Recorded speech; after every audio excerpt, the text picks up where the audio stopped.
that. That's right, isn't it? Big questions. Isn't that the definition of political opportunism? Unmissable moments. Classic BBC there, classic. Oh yeah. Newsnight Thanks, everyone. with Victoria Derbyshire. Weeknights at 10:30 on BBC Two and iPlayer.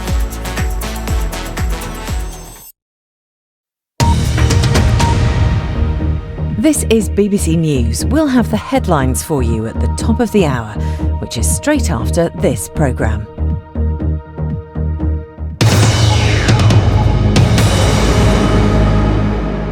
Welcome to Hard Talk. I'm Stephen Sacker.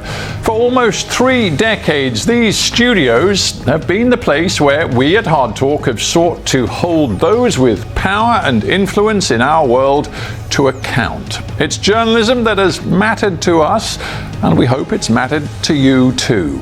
But at the end of this month, Hard Talk is coming to an end. So, we're taking this opportunity to look back at some of the encounters and moments that have encapsulated our commitment to rigorous, forensically researched interviews with people in power. There's been heat, of course, but plenty of light too.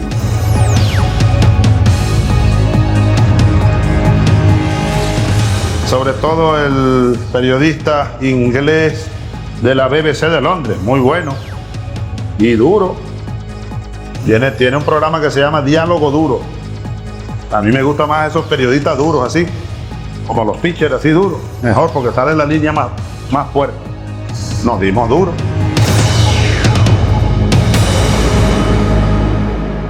You say it's possible to have some form of capitalism within a socialist system.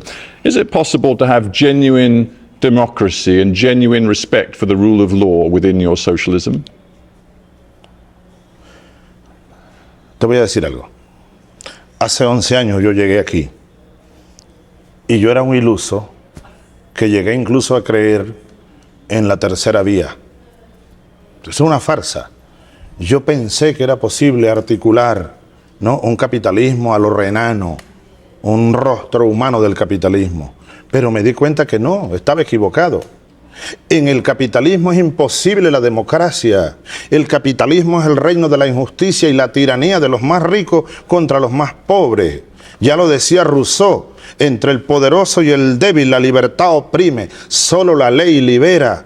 Por eso el único camino para salvar al mundo es el socialismo, un socialismo en democracia. Aquí no hay dictadura. Yo he sido electo aquí 3 veces. Mr. President, there are many different international groups, Latin American groups, who've questioned your commitment to the rule of law. When Human Rights Watch wrote a report about this very subject, you threw out the 2 people who wrote the report. So it seems that whenever people are critical of your record, you do not accept it. Yo, en primer lugar, respeto cualquier opinión de cualquier persona o cualquier institución en el mundo.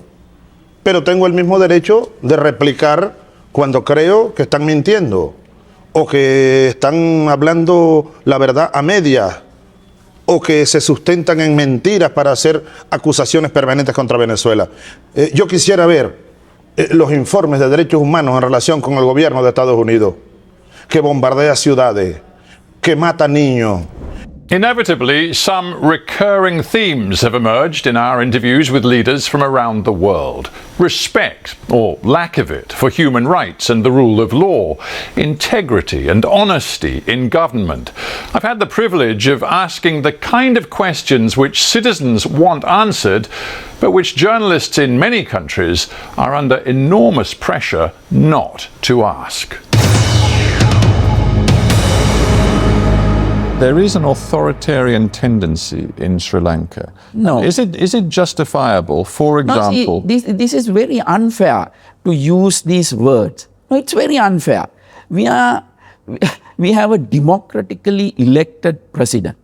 We have a democratically elected government. But you don't, for example, have a free press, do you? I don't know why people are harping on these things. Well, I'll tell you why. Because internationally there is great concern that journalists who write perhaps critical No. pieces about your government end up in these- serious these trouble, are- and some of them end up dead, as you well These know. are LTT propaganda. These are propaganda by the people who are against the government. So the international community It's goes not. on. No, forgive me. It's not propaganda that Lasanta No, this is Wickramatunge, propaganda. for example, the This editor is of the Sunday propaganda. Leader, was Go- assassinated on the streets of the capital. That's not propaganda. No, read the papers. Read the daily papers. Read the weekend papers. Well, I've read all of the How papers. many tabloids criticizing the government, criticizing not criticizing is fine, but how many bogus reports? How many monthly? But hang all on a these minute. things. When So many- Mr. Wickramatunge wrote his valedictory piece, he foretold his own death. He wrote this. He said, and this is just days before he was shot dead on the streets of Colombo, "Murder," he said, "has become the primary tool whereby the state seeks to control the organs of liberty." Don't go by these people who are writing against. There are Well, enough he's people. not writing Today, anymore. He's dead. I need to ask you a personal question. Are you worried that you personally may be accused of war No, I'm crimes? not worried because I have not done any crime. You see, as you know, that is not... fighting terrorism a crime? Is fighting terrorism is a crime? Depends how you fight it. Yeah. Depends what you do. There is only way to fight terrorism. Fight. No, but That it is- wouldn't... I don't see it that wouldn't- there it is wouldn't- any. Is If there you a crime? believe you're involved in a war on terror, it would not allow you, for example, to give an order to one of Yeah. your senior officers telling him to shoot people who are trying to surrender waving a white flag. No, I have never. That would given still be a war instruction. crime. Nobody had done that. Nobody had. Well, you done know that the army commander at the end of the war has since given interviews in which he says he has information that you gave an army commander the instruction Oh, to don't shoot. grab these political issues. You know who he is. He contested for his personal gains. So don't drag him into this. But this is General Fonseca who says he has information that you gave the order. That is a to shoot political. That's a political game. Well, that's what I want to whatever pursue now. I he want to talk uttered- about that. I want to talk about that. You keep saying it's a political game. Is the fact that General Fonseca is now in detention, He's lying. is in detention, he faces court-martial, is that because he, in essence, accused you of a war crime? And he also said he would be prepared That is one point. And he That also is said, what I'm hang on, telling you. he also, that is one point. He yes. also said he would testify before an independent war crimes investigation. Is that Yes. is that what you are frightened Yes, of? it is that one point. He can't do that. He was the commander. He's responsible. That's a treason. We will hang him if he do that. I'm telling you, that's a treason. Do you understand, Mr. President, how serious these charges are against you? 7 counts against you: murder, extermination, forcible transfer of population, torture and rape. كلها أكاذيب طبعا، كلها أكاذيب، والواقع على الأرض يكذب كل هذه الادعاءات، بدليل أن الناس اللي بيدعى أنهم تعرضوا من الحكومة لهذه الأعمال لما طلعوا من مناطق القتال، وأي مواطن قطعا شيء طبيعي جدا لما يحصل قتال في منطقة المواطنين بينزحوا، وكل المواطنين نزحوا إلى المناطق اللي فيها الحكومة، فيها القوات المسلحة، فيها الشرطة، بحثا عن الأمن والطمأنينة، ووجدوا الحماية حقيقة من الحكومة. فكيف الحكومة هي اللي بتقوم بكل هذه الجرائم والمواطن يهرب من مناطق ارتكاب الجريمة للمرتكب الجريمة شخصيا؟ How many people do you think have died in Darfur? The United Nations, John Holmes, the humanitarian coordinator, says up to 300,000. He says that's an extrapolation. What is your figure? نحن بنقول أنه دي أرقام خيالية لا وجود لها على الواقع. أنا زي ما قلت كل الأحداث في دارفور. But how do you know, Mr. President, how many have died? You're saying it's an exaggeration. نعم. Do you know how many have died? نعم. إحنا أي حدث بيحصل في دارفور بيحصل له ريبورت. إذا حصل صراع بين مواطنين، إحنا في دولة موجودة هناك، في مؤسسات دولة موجودة بيترعى الحكاية دي، فأي صراع لو كان بين القوات المسلحة ولا المتمردين بتجي النتيجة بتاعته. Do you regret that? Do you regret those 10,000? نحن ما بنقبل الخسائر في مواطنينا، احنا طرحنا السلام، احنا اللي عملنا مبادره السلام، احنا اللي وقعنا اتفاقيه السلام، لكن لا زال في منظمات وحركات مدعومه من الغرب بتعمل سلاح ضد الدوله. فاي تدينا دوله واحده في العالم انه في متمردين حملوا السلاح وقالت والله ده حقكم والدوله ما حتقاتلكم. You could, as the Sudanese government, simply declare a unilateral ceasefire in Darfur so the killing could stop. Largely, UNAMID says we can monitor the ceasefire. Why don't you do that? Have a unilateral ceasefire. اول حاجه احنا بنقول في تمرد ضد الدوله حنظل نقاتله، لان التمرد متحرك، التمرد رفض وقف اطلاق النار. نحن كدوله من واجبنا انه نحمي البلد، نحمي المواطنين بتاعنا. اذا الطرف الاخر رافض السلام نحن مفروض علينا نقاتل. So the violence continues. The peace process is going nowhere. مين الملام؟ Hard Talk hasn't just spoken to those in power, it's also interviewed those seeking to challenge power. In many countries, political protest, dissent, opposition carries with it great risk. And courage is a quality that I've encountered many times over the years. Back in 2017, I spoke to Alexei Navalny, one of the few prominent Russians ready to make a stand against President Vladimir Putin. The anti-corruption campaigner and opposition leader was targeted for assassination in 2020. He miraculously survived nerve agent poisoning. After recovering in Germany, he returned to Russia, knowing he was a marked man. He was convicted of financial crimes and imprisoned in the harshest of conditions. He died in prison in February 2024. You know that you are treading a very fine line, and if you go 1 inch too far, you'll end up in prison or who knows. I definitely don't draw this line for myself. I just do what I can do in this particular moment, and I don't care about what Kremlin is doing, what their strategy about keeping me in prison or releasing me. Maybe you know that I had actually a moment when they imprisoned me for 5 years, and I spent the night in the prison, knowing nothing about what's going on in Moscow, where tens of thousands of people came in the street and they forced actually Vladimir Putin to release me. And about this discussion, you have your moment, and now your moment is gone. These people who came in the street, they are not gone. They're still living in the city. They're still living in the country. And let me stop you there. Right. Are you absolutely determined? You talk about your run for the presidency. You're determined, come what may, to challenge Vladimir Putin in the election, which we believe will come in 2018. You are going to run, are you?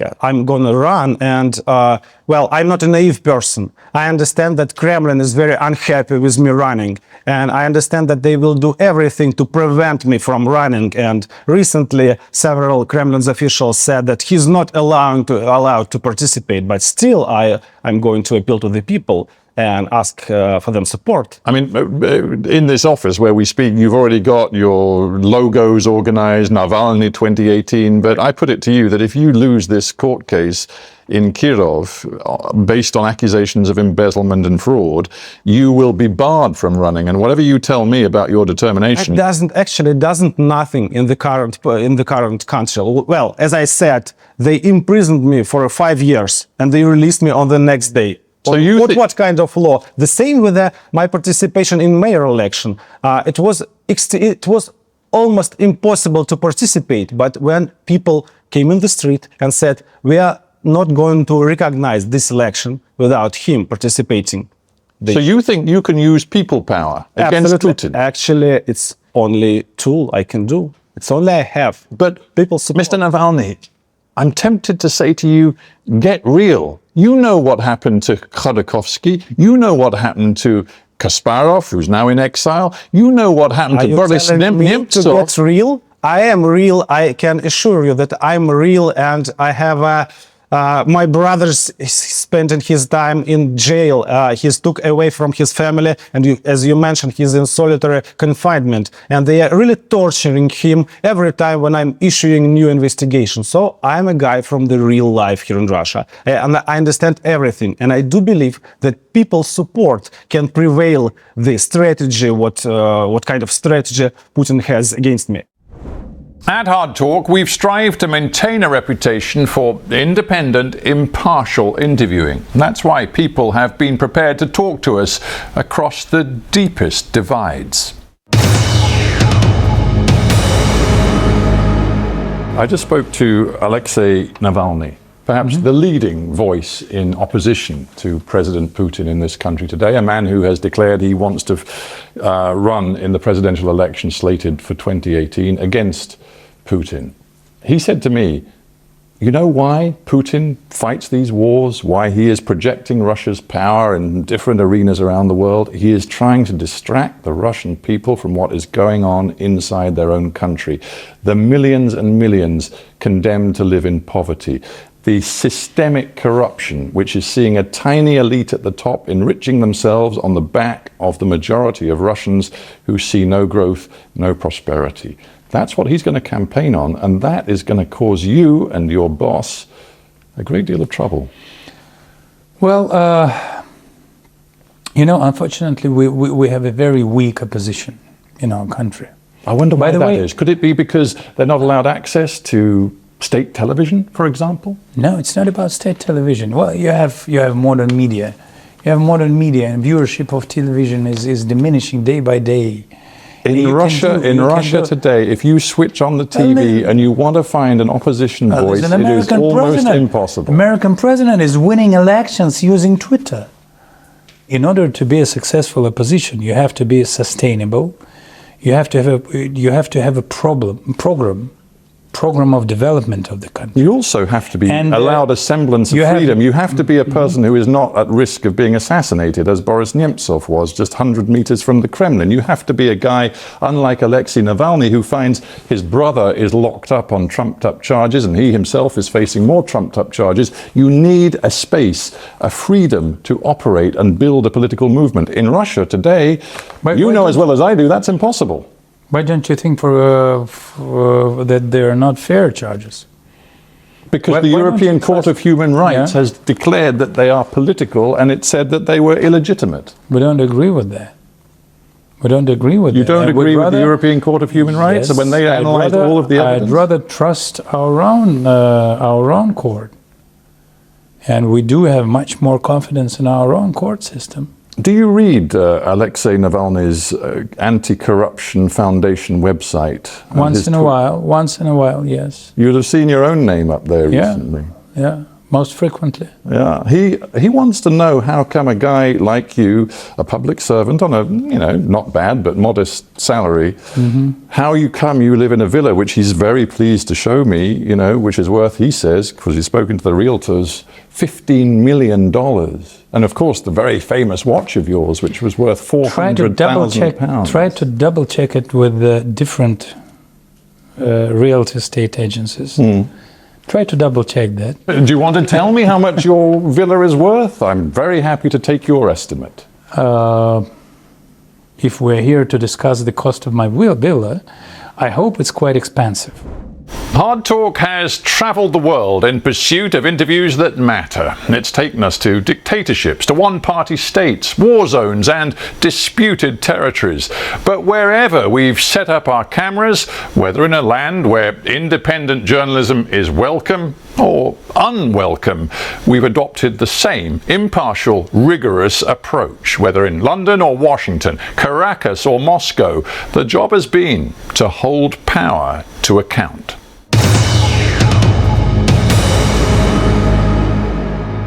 Now, the leader of your party, the Conservative Party, David Cameron, is trying to take a grip, at least as far as he can, on his own party. He's told his shadow cabinet that they must abandon all their outside activities, their second jobs, by the end of the year. Now, you are the Mayor of London. I checked this morning. I believe your salary is just short of £140,000. You have a massive job. You've just told me how dizzyingly exciting and challenging it is.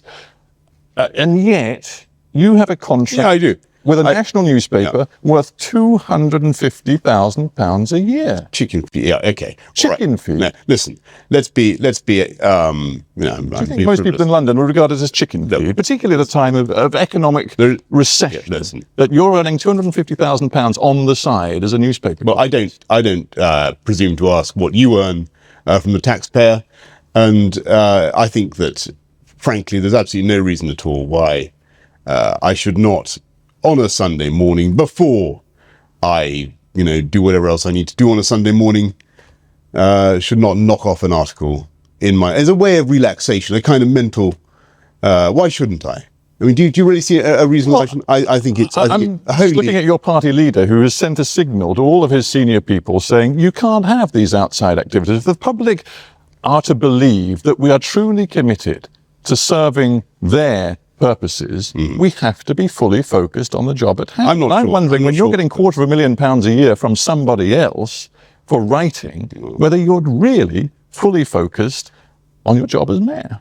Well, as I say, I see absolutely no reason why I should not, do what I write. I write anyway. Happen to write extremely fast. I don't see why on a Sunday morning I shouldn't knock off an article. If someone wants to pay me for that article, then that's their lookout. And of course, I make a substantial donation to charity. Maybe that money should not go to charity. Maybe rather I didn't make those contributions to charity.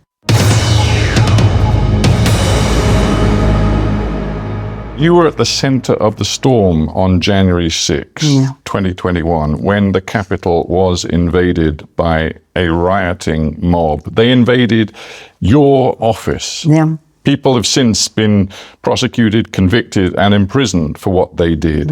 You said at the time, it was caught on camera, you didn't know it was being filmed, but you said at the time all this was unfolding and you'd been forced to flee, you said about the prospect of Trump coming to the Capitol, I hope he comes. I want to punch him out. This is the moment. I've been waiting for it. I want to punch him out. I'm going to go to jail and I'm going to be happy. That's right.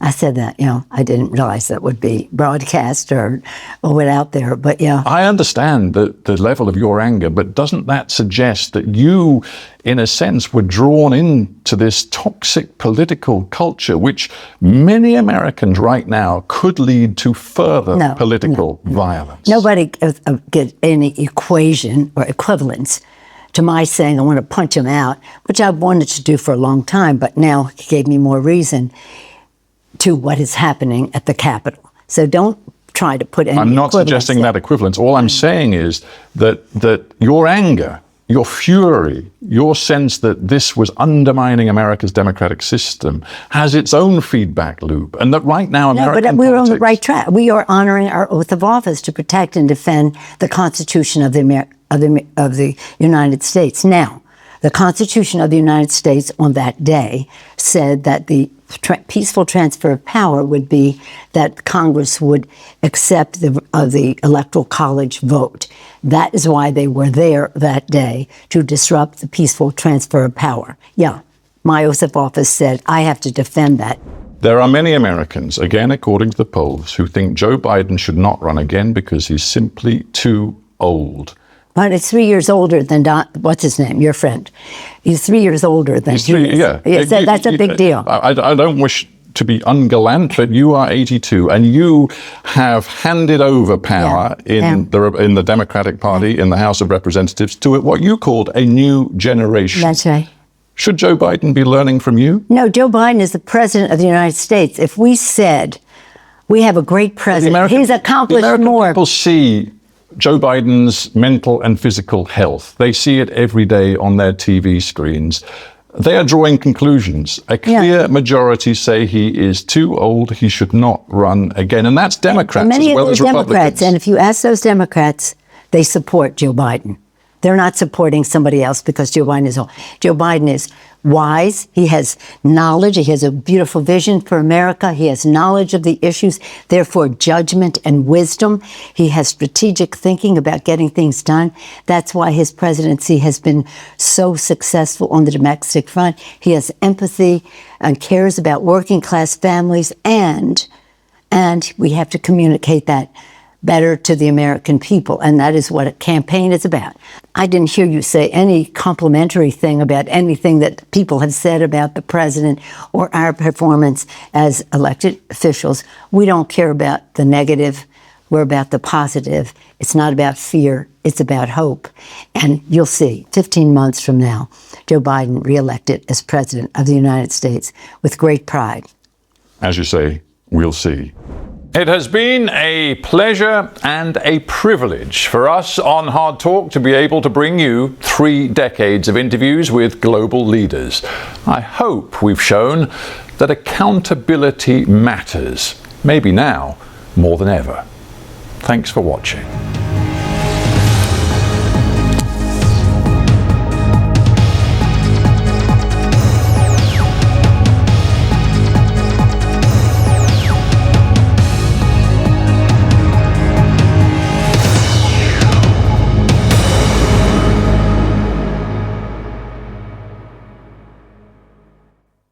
Hello there. There was some lovely spring sunshine around for many on Thursday, also some warmth as well.